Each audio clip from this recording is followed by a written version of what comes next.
Good morning and welcome to a new food4Rhino webinar. Today we have the pleasure to present Lands Design. This is a new concept. This is LIM, Landscape Information Modeling, and Dr. Elham Ghabouli, Lands Product Manager, and Francesc Salla, Visual Art Product Manager, both of Asuni company. They will make an introduction to the software, a live demo, and during the webinar, please use the chat you have on the right control panel on YouTube. Please make all your questions there. I collect them, and then the webinar will last approximately 40 minutes, the presentation and the live demo. And at the end, there will be enough time so that I can pass your questions to the speakers. Remember that this webinar is being recorded and it will be available on this same link right after it finishes.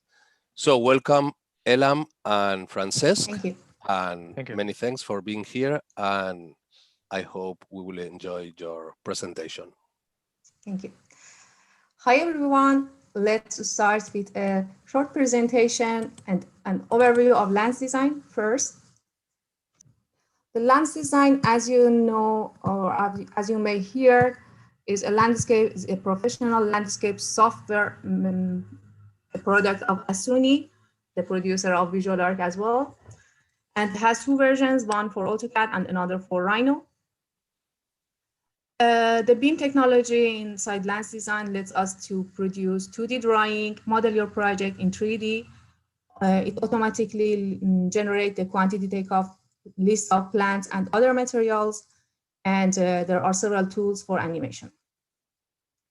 Basically, this software is used for landscape architecture, but also for green infrastructure, for architects and civil engineers, for urban planning projects, and for environmental projects, for example, for modeling a forest. So I'm going to stress its main powerful features of the program. First of all, Lands Design includes an extensive plant database. The plant database includes several filters that lets you to select your adequate plant according to the climate, to the plant type, or to the soil type. Any plant species has several representations, as you may see here. The realistic, the detailed one, and on top you see that the realistic, the detailed, the conceptual, and the elevation. Also inside the plant database, there is a plant editor that lets you to select an existing plant and modify its characteristics, its features, and including its 3D model of that plant, and save it as a new plant species or as an existing one, but the modified version. So in this way, you can produce the plant species that does not exist in the plant database already. You can shift between different representation modes from conceptual to detailed or to realistic, or from 3D to 2D. Also, there are several powerful terrain modeling tools that lets you to generate a terrain by points, lines, or combination of points and lines. And once you generate the terrain, you can modify the terrain with control points. You can create a path or cut and fills inside the project, and you know that the program will calculate the earth moving operation of the project automatically. Also, you can divide the terrain, assign different material or different texture to different parts of the terrain, and so on. Also, another unique feature of Lands Design is that it lets you to import a piece of terrain just by looking the location of the project on the map. So in any place in the world you are, you just look for the location of your project, and Lands Design will generate the 3D piece of terrain of that selected area. In this case, we have an example of Barcelona, since we are based in Barcelona. And as you see, we have the terrain here. In Continue, we can also import the 3D mesh of that area, including the satellite image of the project. So it's useful for finding the location of roads and buildings, for example, on the project. Well, there are several documentation tools that lets you to produce the list of plants, earth moving operation, around furniture, etc., just by one click. And you can add the image of plants, for example, with a special command, or add tags and labels, and finally produce this kind of documentation with sections and with different views and different drawings. We have in continue some irrigation tools for generating irrigation plan. In this way, also you can design the irrigation system, and finally the program will calculate the pipes and sprinklers or emitters that are used during the project. Also, another unique feature is that we have grasshopper components in land design. So if you may know, grasshopper is used for parametric architecture and now for parametric design in landscape. This is just a simple example that what you can do with grasshopper. As you see, there's an area and we are going to populate it with plants, but all with grasshopper. So, well, we populate the area, there's a path inside. So the haze of plants, we decided to have it dependent on their distance to the axis of the path. And by moving the path, everything changes automatically. Well, this is just a simple example, but you have unlimited possibilities that you can do with grasshopper. We have parametric hardscape tools, including walls and curbs, paths, fences, and there's a block library for furniture inside the program, but also you can import other blocks from other supported programs. We have visualization tools, including walk mode, virtual simulation, sun and shadow tools. There are several render possibilities, the render engines that are compatible with land design, and there are some image filters inside the program. Now we have land design inside Revit. As you may see here in this video, you can open land design by inside Revit technology directly from Revit. And as you see, you can modify the terrain or generate the terrain and vegetation.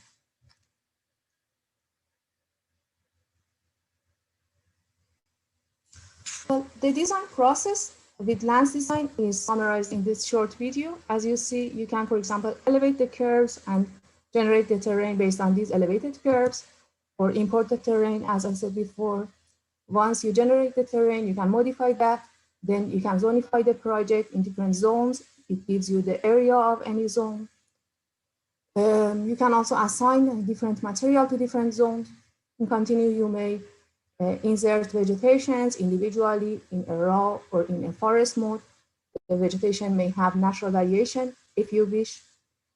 And well, in continue, you insert hardscape tools and different blocks to the program, to the project. And well, from 2D to 3D, you can shift between them just by one click. And then you can modify the project in 2D environment, for example. You insert a plant list, other material list, and finally you render the project.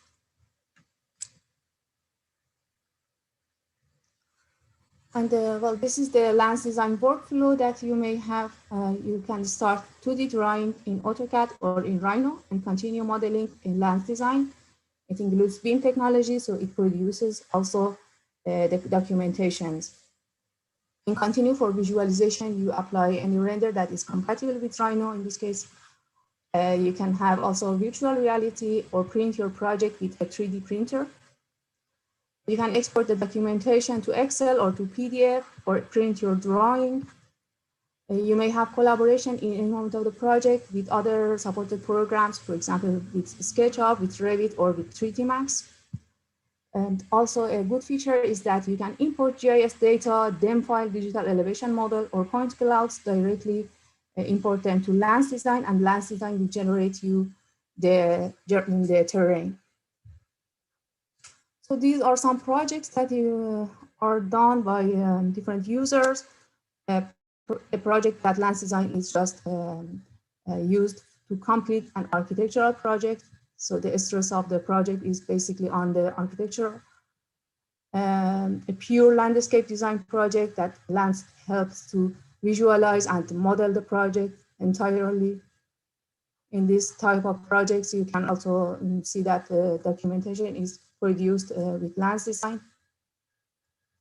There are some projects that, for example, this kind of project, which is a renovation urban plan, and Lens design is used for the entire project, and so on. Well, that was an overview. Let's continue with Francesc, maybe. Thank you very much. Yeah. I'm going to take over and show a highlights of what Elham has shown you in this presentation. All right, so you get an overview of a live demo of Lens design. So basically here, there are the main toolbars. We find here all the commands to insert vegetation elements, all right, such as plants, plant rows, forests, shrubs, or ground covers. We'll see some of these commands. Also, plants can be inserted from points. So imagine a situation where you have all the locations of the planting in your project, and you can just selecting these points, insert all plants at once.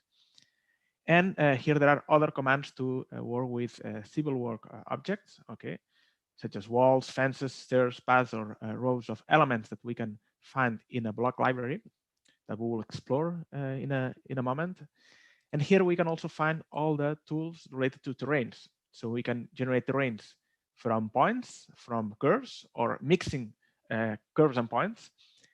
And then we can do multiple operations like defining a new boundary for the terrain, adding data to it, adding holes, cuts and fills, paths, divisions. Okay, and at any time we can calculate the volume of earth movement, so we can have an idea of the volume that has been added or subtracted according to the original terrain. We have seen already this tool to import terrain from the cloud. And here there is another command to elevate curves, so later on we can generate terrain from them. Here under the documentation toolbar, we can find the tools to insert sprinklers or pipes. Here we can find all the tools to list the information of the objects that have been inserted. Okay, and they are lists that update live with the content in the scene. And some other documentation tools to add tags for plants, add pictures, labels, dimensions, slopes, or defining the areas. Okay, we'll see just some of these features. Also display plant shadows. And finally, here there are some other tools. For example, the one that opens this edit panel that we'll see right here. That is the most important dialog in Lens design, from where we will be able to edit every object that we want to modify. Okay, we have got here also the animation panel that will let us generate some animation. All right, we'll see that later on. I'm gonna dock this here. And also we have other commands to open the plant database. There is an image filter application built in Lens design to just load images and apply filters, set some viewpoints to later on shot renders, and walk interactively through the project with the walk mode. Okay, so these are the main toolbars. Of course, here under the Lens design menu, you can find all these commands and more. But let's take a look at the edit panel. Okay, so here, when nothing is selected, you can find the different ways you can represent, you can display the plants. For example, we are seeing the plants in realistic display mode. Okay, this is the realistic mode that contains all the textures into the geometry. And you can see a nice view of these plants. And if you shut a render right now, these plants are replaced by even more detailed plants to have a nice render. Okay. Of course, when I'm seeing this display mode in rendered, there is more time consuming in terms of performance, but you can switch to billboard, okay, to replace this 3D with just a billboard that orients towards the camera. So you can handle a large amount of plants, like thousands of units, and have a good performance in rendered. Okay, but since this is a small project, I'm going to use the 3D view right now. And we can explore the other 3D display modes. For example, we've got here some elevations. There are also billboards. Okay, there is the conceptual mode. okay, for conceptual shapes of the plants, the detailed, and finally the realistic. So all of them are textured, but of course the realistic one is the one aimed at shooting renders.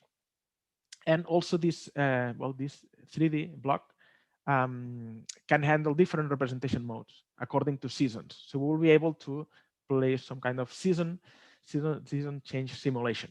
Okay, so let's insert here a plant so we can see how it's the workflow.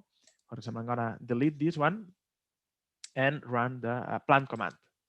So in this case, the insert plant dialog opens. We can see here the list of plants that we have already used in this document, but we can browse in the plant database for a new one, right? So we can here navigate through the list of the edit panel to find the desired plant. Actually here, there are different groups. So I'm gonna show the plants that come with the render, okay? And well, you can see here the technical sheet of the plant with all the pictures and the different blocks that it uses. All right.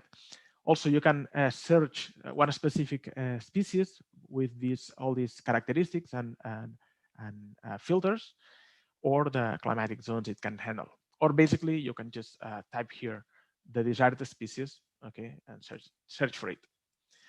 So there are over 2,000 species. We're expanding the plant database in every version. We're also generating more of these realistic plants. So if there is any plant species that you're missing, just let us know. But be aware that you can also create them. So you can basically create a new species from scratch. Okay, fill all this technical sheet with data, and have your new plant. Okay. For example, here under the display, you can pick one of the 2D crowns available in the library. So, and you can do the same with the conceptual 3D shape, the 3D, and also the realistic shape. I'm gonna cancel this right now and show it with a lemon tree. Of course, you can copy one species and start a new species from the copy, all right? But in this case, I'm gonna open the properties of this lemon tree. I'm gonna click on this edit button so I can change any of its details. And under the renders tab, I'm gonna change this realistic file that is the one that handles different representations according to seasons, okay? I'm actually gonna just edit it with this plant editor that is a plugin built in already in Land Design. That is the program that generates this realistic file. Okay, so you can play with all these parameters until you find the desired appearance. Okay, it's kind of fun to play with, by the way. And well, you have got here the option to add a texture for the trunk, some textures for the leaves or the fruits. All right. Just notice that here we've got different definitions, and each one is assigned to a specific season. So there is one season left, so we can just play with these parameters, add a new definition, and assign it to the only season left. So that means that when we shut the render and we specify that it's winter time, this plant will be rendered this way, and when it's summertime, it will be rendered in another. And actually, we can create new of these realistic plants from different templates. So, for example, we can start from a conifer, okay, and just create as many new plants representations as desired. So I'm gonna close this right now, and just finally select this lemon tree and insert it into the scene. So we need to define the height here. Also, this natural variation checkbox will make that if we insert several units, all of them have different heights, slightly different heights, all right? And since they have also a random rotation, they will look a little bit different from one to another, all right? And that's it. We just need to insert here a point. And now we can select this plant, and from the edit panel, we can change any of its parameters, okay? We can also change the species and edit it at any time. All right, we'll get back to the vegetation commands in a minute. But first of all, I'm gonna show also the different representation modes in terms of working in 2D. So all the elements have a 3D representation, but also you can switch to a 2D from here. And when you do this, okay, you see all the 2D representation that it's emitted working from the top viewport. So basically, if you're used to work in 2D, you can just keep on doing it. You may have all the guidelines of the project. You can insert the plans, define the areas, okay? And at the end of the day, you can just switch to 3D and have a nice view of your project. And actually, some of the first steps in the design process is defining the areas. For example, I have already a few of them with these labels, but this is something that can be done easily with the zonify command. So I need to select an inner point or select these boundaries in the command line. And I can select this area, the region, define a name like playground, and well, just a hatch pattern for the 2D representation. In 3D, the area, this zone, will have a texture that we can browse from the library. So Land Design provides a library of textures, so we can select one or another, okay, for our 3D representation of the zone. So I'm gonna insert here the text. If it's too big, so no problem, we can change that easily from here. And now if we see, I mean, we can also change the hatch pattern if you like. Okay, and if we switch to 3D, you will see that we've got this texture, which by the way can also be changed very quickly. Again, from the edit panel, you go to the material, and maybe we can change the width to maybe half a meter. Okay, or you can also have some quick access to change the reflectivity or transparency. By the way, if you have your own material, your own library of materials, because you're using Flamingo, V-Ray, Maxwell, you can also use them, of course. So you would choose here a different material from your library. Okay, I'm gonna set this to one better. All right, so let's insert a few more plans, but first let's talk about the terrain modeling tools. So we've got here a surface. It's just a pure Rhino surface, so we can see that we can edit it through control points, right? So you cannot create lands from a Rhino surface, not directly, but we can tag this object as a terrain. Okay, so just notice that when we select it, we've got this option here in the edit panel to tag it as a terrain. And when you do this, just notice all the plants that have been automatically projected on top of this object. That means that every plant, every new item that we insert on the boundary of this surface will be placed on top of this terrain. So I'm gonna, for example, copy a few units of these plants, and you see that they recognize the top surface and they are projected on top of it. All right. So this is very, very useful if you have already the terrain modeled with Rhino geometry. But if you want to take advantage of all the terrain modeling tools, you will need to create the terrain with this command. And again, terrains are created from points or curves. So something that we could do to create a terrain similar to the topography of this surface is generate some contour lines. So I'm gonna run the contour command. So I will pick this point, okay, with this direction and generate contours every 2 meters. Of course, the more contours you create, the more accurate will be with that surface, right? So I'm gonna move this to this layer so I can quickly switch them on and off. I can already get rid of the surface. And now I'm gonna generate a terrain. So I run this command. Terrains are meshes, okay, generated with this Delaunay triangulation method. But you can also switch this, select this gridded surface shape to triangulation, so you have control all, over the cell size. So the smaller this value it is, of course, you will get a more accurate terrain according to the input data. Okay, I'm going to also define a base that will give a 0 thickness, and click OK and select the curves, the input data. Okay, I've got here another curve that I will use later on for a path. So this will be the curves used for my terrain. Okay, now I can just hide them.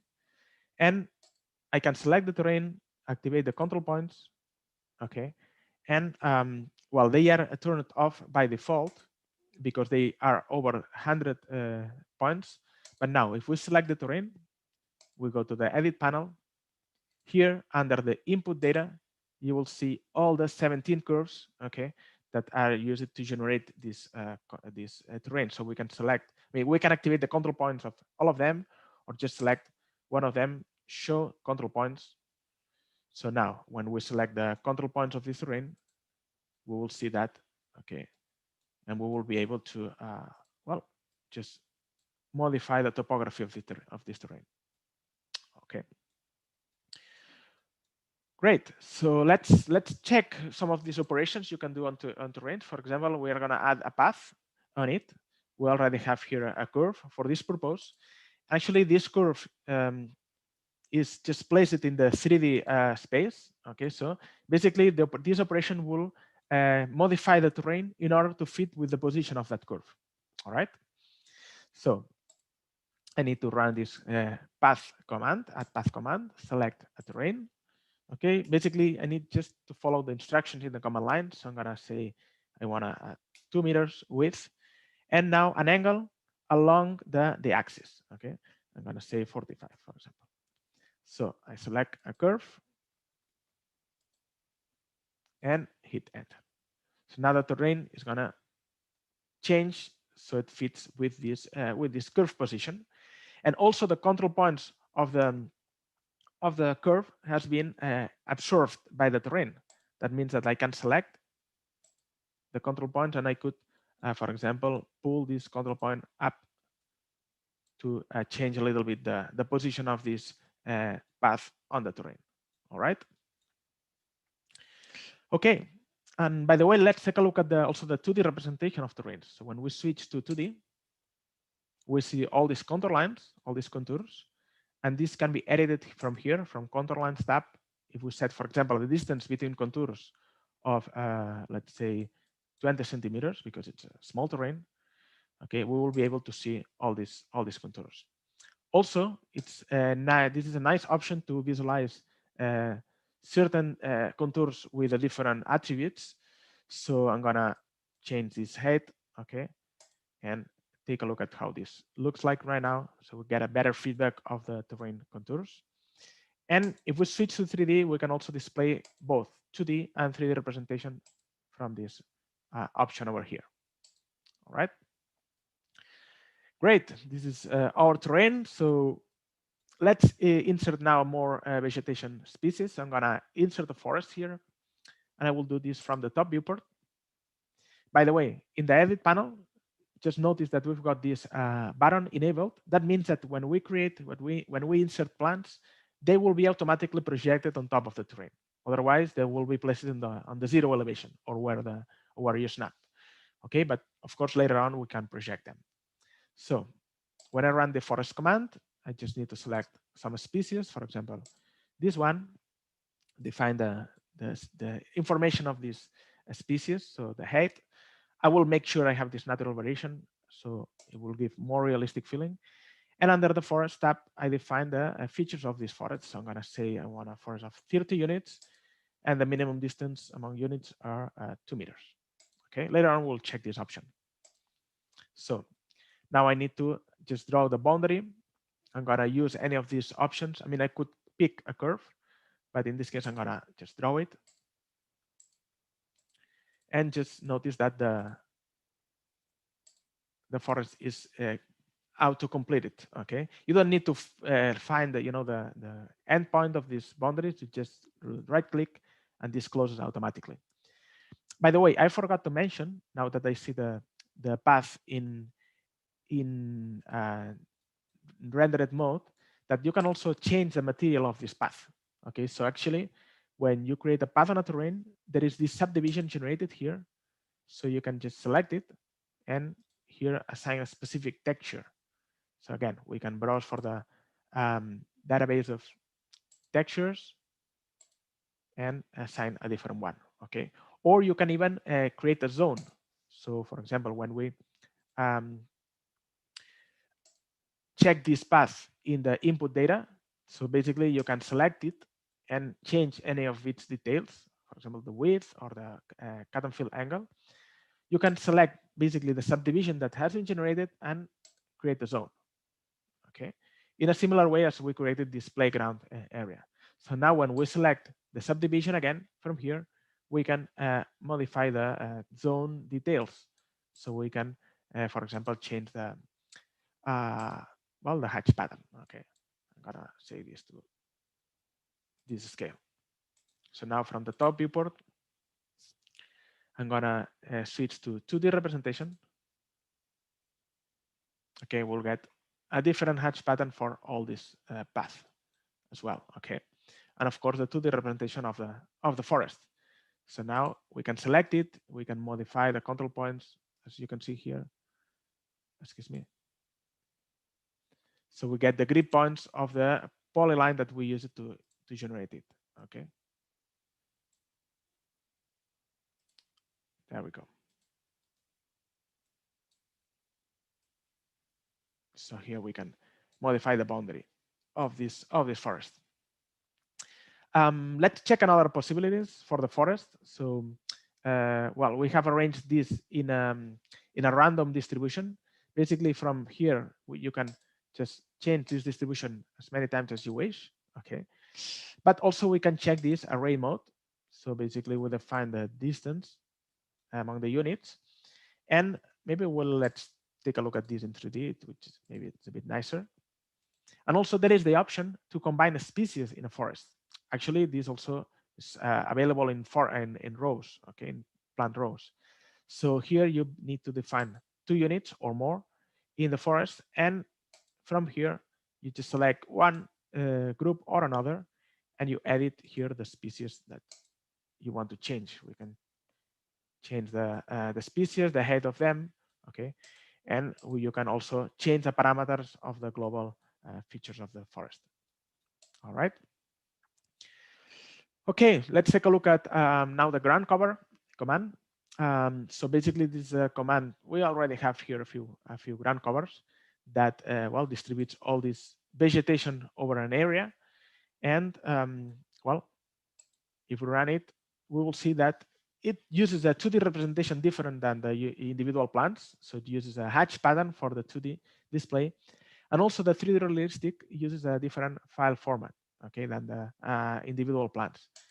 And when you browse in the plant database for ground covers, also this filters the species that are meant to be used for this as a ground covers. Okay, so basically select one, and I can just select a boundary curve or just draw it directly in the model. So I'm gonna draw it through a rectangle.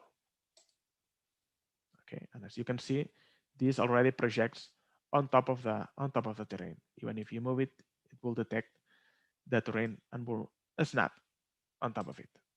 Okay, and the ground covers are also used for vertical gardens. Actually, here I've got a wall, and I've got a curve. Okay, that is projected on top of the wall. By the way, I've got this wall that is detecting the terrain, so it's trying to be projected on top of it. If you want to avoid these kind of situations, just need to tell do not adjust to terrain. Okay, so since I've got here a curve in a vertical plane, I'm going to use it to generate a vertical garden. Okay, basically a green wall. So run the ground cover command again. I will select maybe semi-species before, click OK, and now I just need to select this curve. Okay, so I've got the ground cover just projected on the vertical plane, and later on I can change maybe the scale of the plant and maybe increase the density. Okay, let's say 100.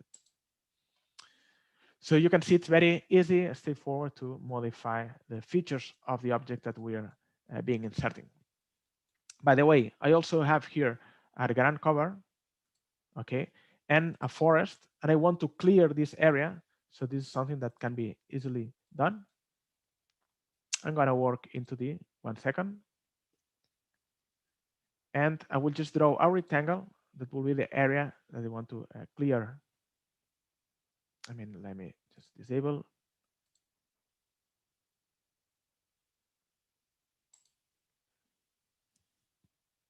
Oh, it's just searching for textures over here.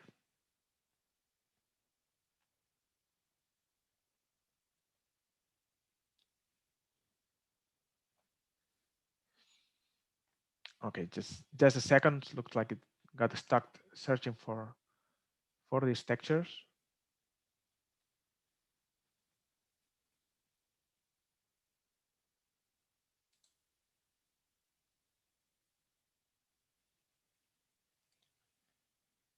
Let's see if I can cancel this operation. It's kind of strange.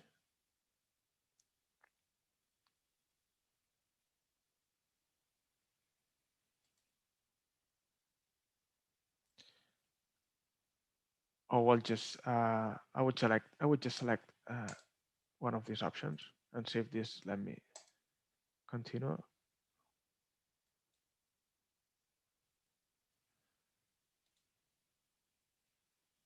All right, so excuse me for that issue. I'm gonna just open a new session just in case this doesn't want to come back.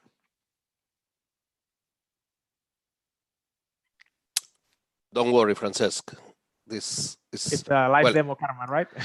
Exactly. No, and we see you are using the beta version of Rhino 7. Actually, this is one of the questions on the chat. If it runs on Rhino 7, I already answered that yes.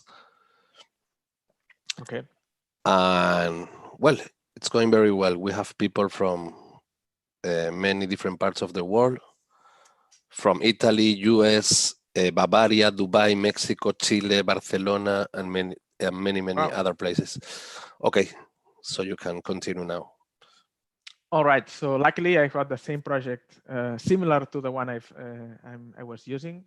So we'll go on from here. And actually, in this project, I already did what I was trying to show you. You know, I just I selected this ground cover and also this forest, and this has this option here in the edit panel, okay, to just add a hole. So basically, I selected the rectangle I wanted to draw, okay, to clear this area, and I mean keep this ground cover and this as a forest, but clear this area according to that curve. So let's now insert a few. Let's check the. I'm gonna move this here. Some civil work elements. Okay, I mean I'm gonna show how to create this wall. So basically, you run this object, and it's defined by a thickness and a height, also justification, and you just need to draw it, picking a curve or selecting a path curve in the command line. So I'm gonna draw it from here. It's very simple to use. And I wanted to show you also a nice option. By the way, of course, there is a texture assigned by default. You can change it from here.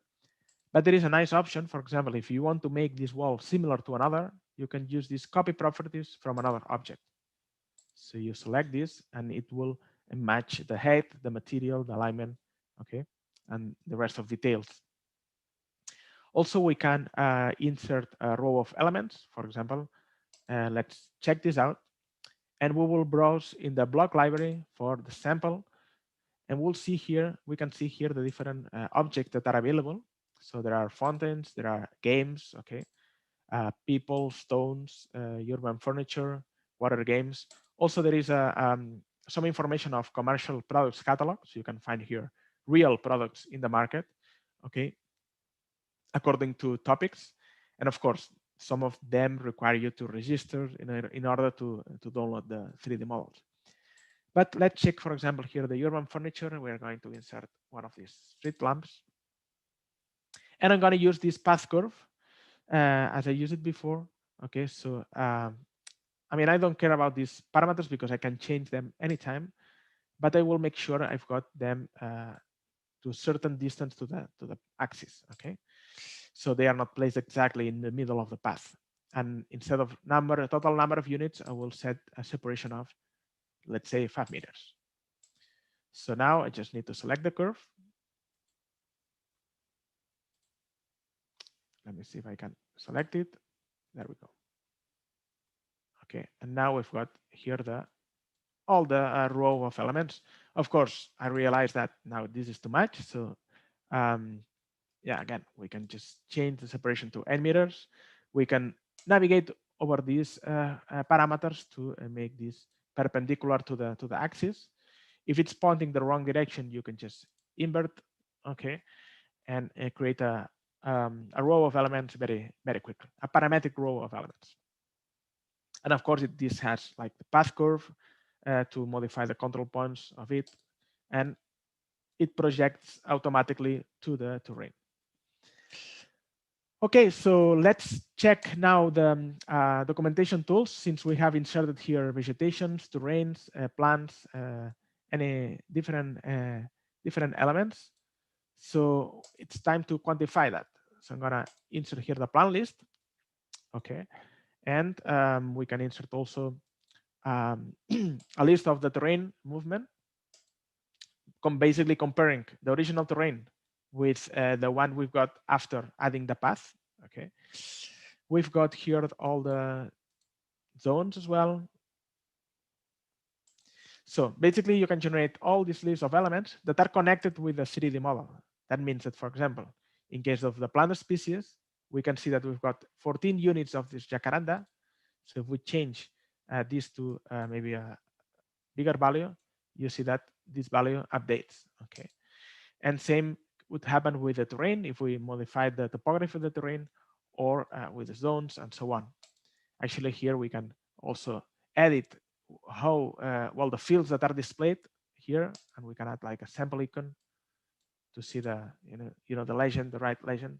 Or here, in case of the plant list, we can also check this density. So for ground covers, it will help us to know the density of them. All right. And of course, you can select this list, go here to the listing, and export that either to Excel or to HTML. Okay, so you can export those lists very quickly, or print them directly. All right, so well, just very quickly, we can check these plant level tools. So we can select maybe a row of elements and enter this level that displays the number of units and the index of each unit. So we can change this very quickly from here. Okay, we can insert, I'm gonna switch to 2D 1 second, some dimensions that are also linked with the plant. So for example, in this case, we need to define first an origin of coordinates. Okay, and then select one of the two types of dimension, like ordinate, and select this object, for example, this plant. Okay, this will give us these dimensions that are related to this origin, but if we move this in our position, these dimensions will update.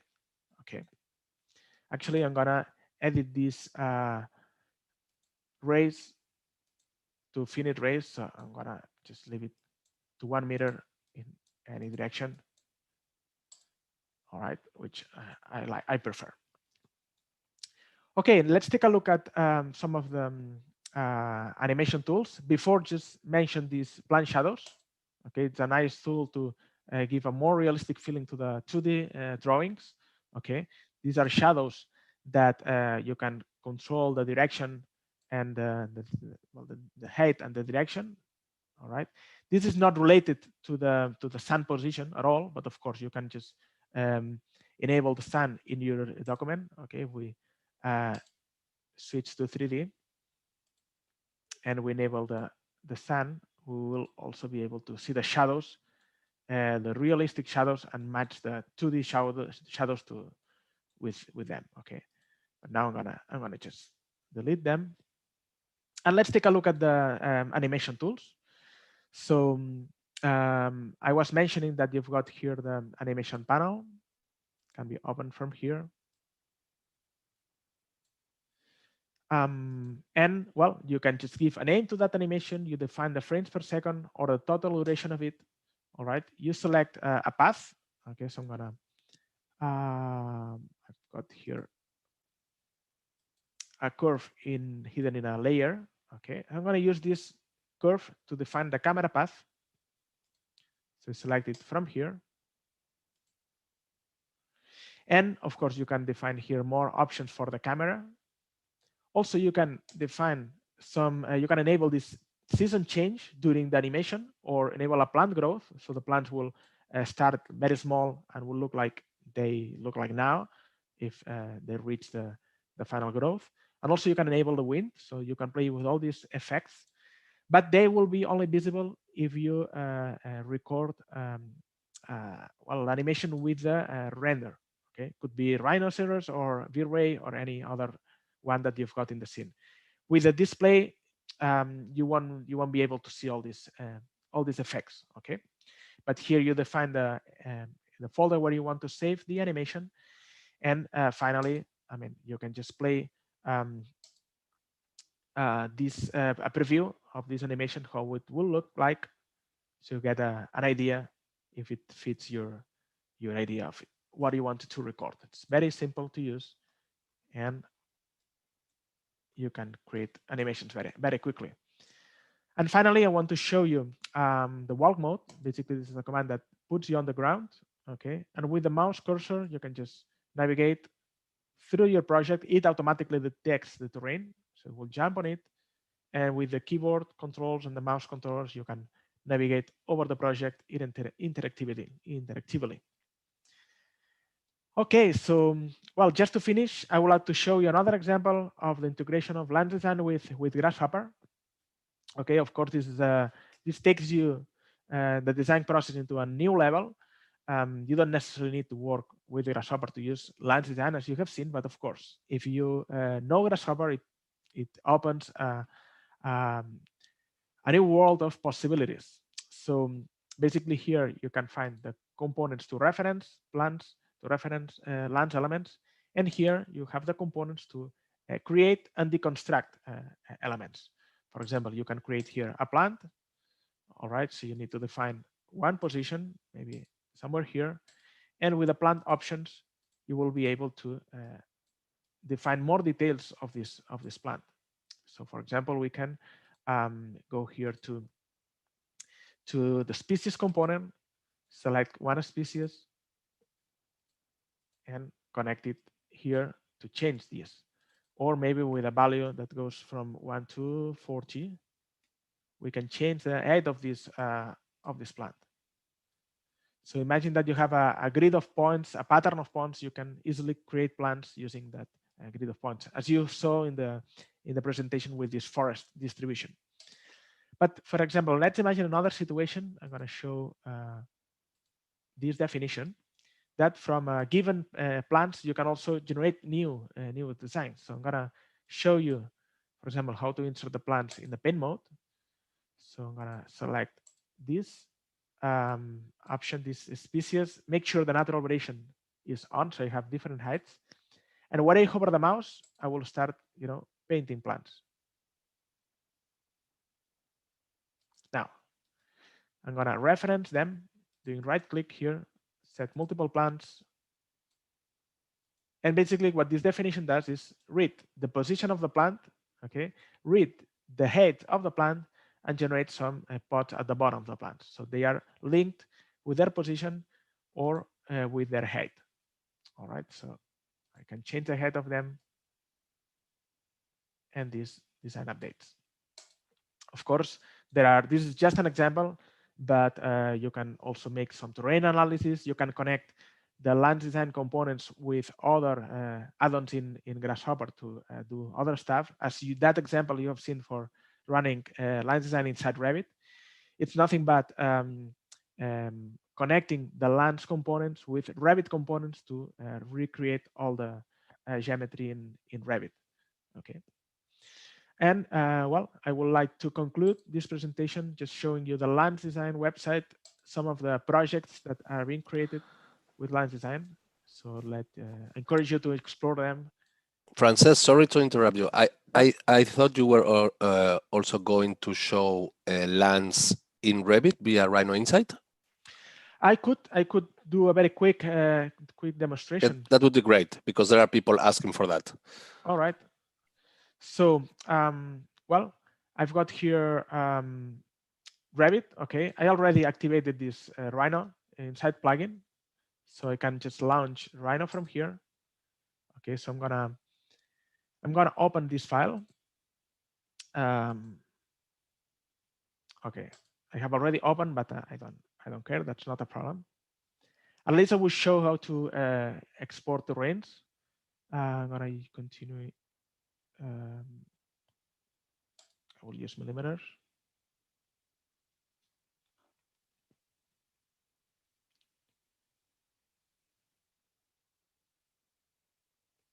Okay, just 1 second. If I don't see anything, I will just select another. I think I'm gonna select another file.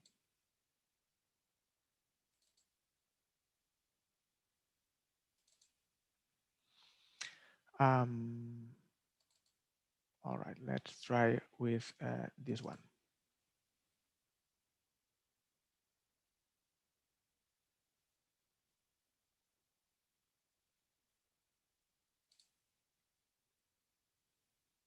Okay.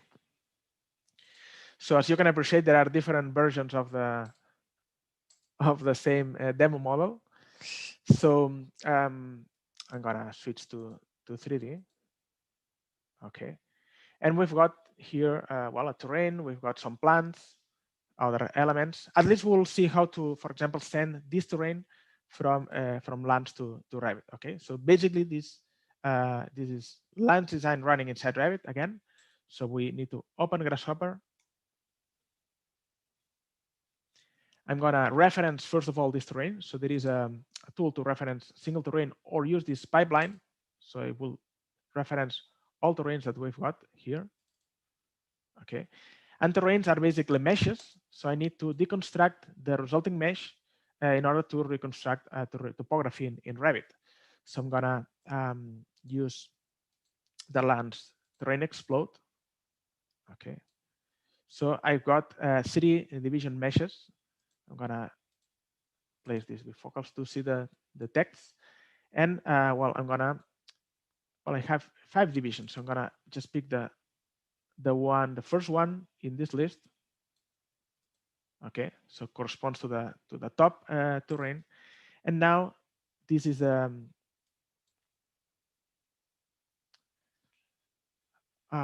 okay, I have 2 values here, so I'm gonna flatten this. And I will just use the mesh, deconstruct mesh, okay, to get all the vertices of this mesh. I'm gonna flatten these points so I got one single group. And now from the Revit component, from the Revit tab, I'm gonna use this add topography, okay, to use these points to generate a topography in Revit. I'm using Revit 2019, but I know that in newer versions you can already use this topography component. Okay, but in this case I'm gonna use this option to connect the points. And now we can take a look at Revit. So we see here, I'm gonna switch to 3D. The different, okay, seems like I think I've got 2 terrains into the model, but well, you can see here the main one, and probably I guess I have some other terrain over here. Yeah, that's what I imagined. So I'm gonna delete it. Do you know if this is compatible with the Revit site mesh component rather than the Revit mesh component? It is, but not in the version I'm showing, because I'm showing the next version. Revit 2019, and in the 20 and 21, it works directly with the site. No need to because this is. I mean, you can plug directly the mesh, okay, that mesh, and it will work already. Okay, so that you have the 2 options. Wow, excellent presentation, Francesc. Many thanks. People are excited. They are all telling that it's a great plugin. And well, there are many questions. We have only 5 minutes to answer all of them. Maybe we can extend it 5 minutes longer, because even if you need to go, so I'm talking to the viewers. If you need to go, as this is being recorded, you can just check again the part you missed later. But I think it's worth to go through all the questions by the attendees. As said, we had a maximum of 130 concurrent viewers from many different parts of the world, and there are many questions. Let's start with the first ones. Okay. Yeah. Joel Barajas, was asking which render engine are you using? I told him that it's the Rhino inbuilt render, right? You can use cycles, and for Flamingo, the Flamingo plans, right? And if it's possible to export animation from Lance Design to Corona render via Cinema 4D or Maxwell render directly in Rhino via the Maxwell plugin. That is, I mean, can you export an animation to Corona, Maxwell, or Maxwell? I guess it should be able. I mean, I haven't tried personally, but I mean, just take into account that what you've got here it's the Rhino environment. So you've got here Lance elements, but they are nothing but meshes, okay? And these are nothing but geometry inside Rhino. So if this you can send a scene to Corona or to Maxwell render, you can include also Lance elements, of course. Okay, so it should work pretty well. Nice. One more question about the animation was if it has kind of collision detection. That is, if you just go through all the elements, or if you detect stairs, the terrain, slopes, etc. It detects when you do this walkthrough animation. The walkthrough detects terrains, basically. Okay. Doesn't detect like walls or plants. So when you just wall to wall mode, just notice that yeah, it will just put you on the ground. But if there is a wall, you would just cross it as a ghost, you know. Okay. But at least with the terrains, you don't need to. It detects it automatically. The terrain. Oh, that's great.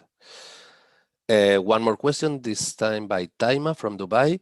How heavy are the trees on the file? Like if I add a forest and I pan, will Rhino crash easily?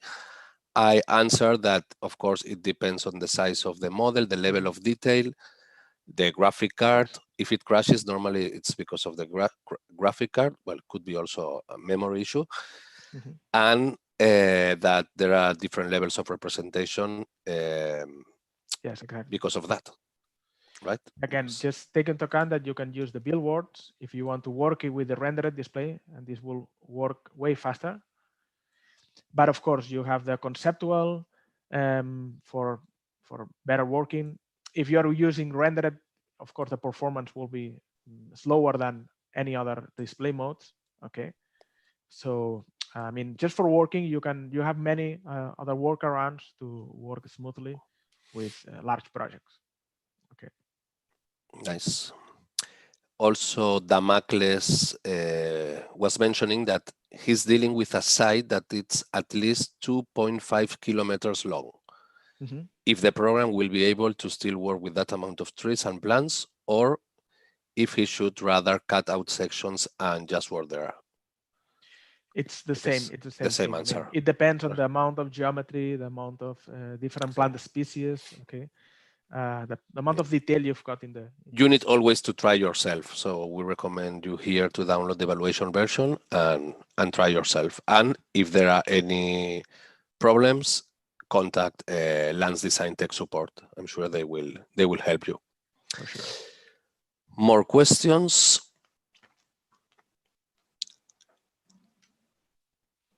Yeah. Okay, this is a nice question. If it's possible to calculate the difference in volume between a terrain and another, that is, if you can, in order to calculate excavations and refilling. Well, this is calculated with the same terrain. So according to the original terrain before generating this path, and after you get all this amount of volume that has been added or subtracted. You get it even on a table. That's right. Yeah, you've got this. You can export that. If you add more, you do more operations like add cuts and fills or holes. These will be displayed here in that list of operations. Perfect. Another question, this time by Thomas Bjornsland Hansen. Is it possible to set the actual grading on the side of the path and also perhaps add a curb and a ditch? That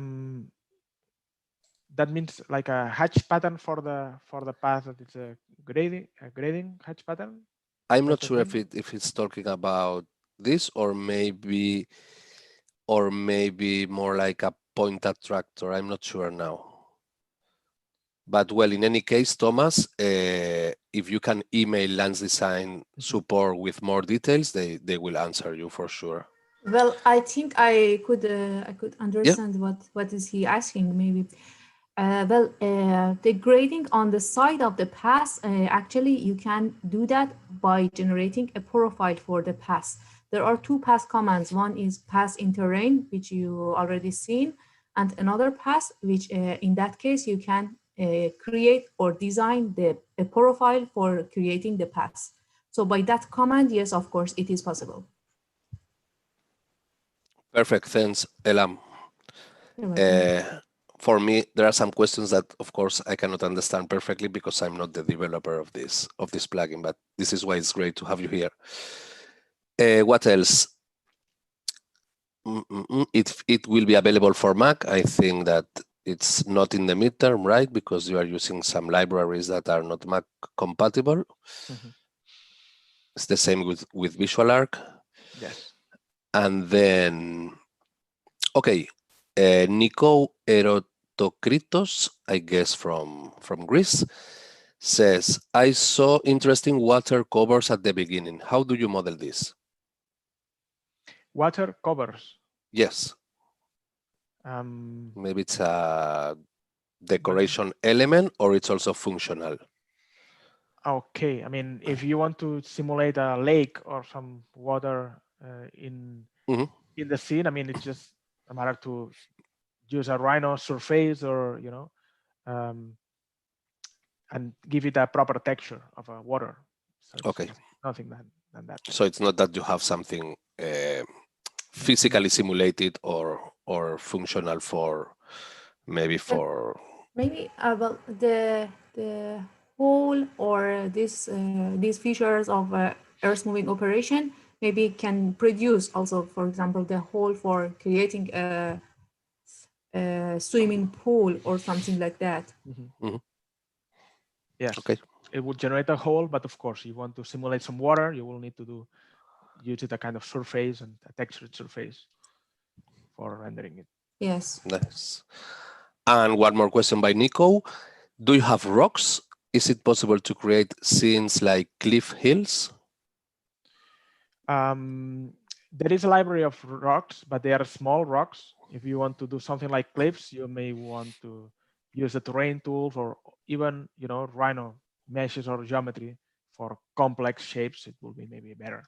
I also suggested Nico to create a generative library with Grasshopper for rocks, right? If you can come out with the right parameters. Yeah, in the library you can find already some okay. stones. And you can start from them, scale them. I don't know. Maybe they can be useful somehow. Now Damocles asks if this will work with Twinmotion. It already works. So we are seeing some issues with large projects, but we're in touch with the development team of Twinmotion. So the goal is that there is a smooth connection, okay, and also for seeing Land's design element in Twinmotion, but it already works. Perfect. I also mentioned on the chat that there is currently a promotion from Epic where Rhino registered users can get Twinmotion for free, and I put the link on the chat. And not only Twinmotion, but also Enscape, Lumion, okay, all these renderers are working with Land Design. Okay, what else? will you upload this video on this YouTube channel? Yes, actually it's being recorded and it's already available. Actually, you can rewind to minute 1 if you wish. And when we finish it, it will be available on this same page. So people are thanking you, me too, of course. Thank you. And okay, the last question. If you can create a terrain directly from a point cloud. Yeah, absolutely. When you run the terrain command, you define the initial options. You can either select curves or a point cloud. So terrain will be generated with that data. Okay. Amazing. So again, Elham, Francesc, many thanks. We learned a lot. And I think this is open so many possibilities. And it's great that it's not only design, that you also have all the documentation. Mm-hmm. And let's hope we can repeat a webinar in a few months, maybe focusing on some specific areas, because I think all the people that was viewing this webinar wanting to learn much more. But visit Lance Design website. There are many nice videos there. And thank you, Carlos. See you in, if not next week, in a couple of weeks. We are organizing new Food4Rhino webinars. Have a nice day and stay Thank you. healthy. Bye. Have a Thank nice you. day. Bye-bye.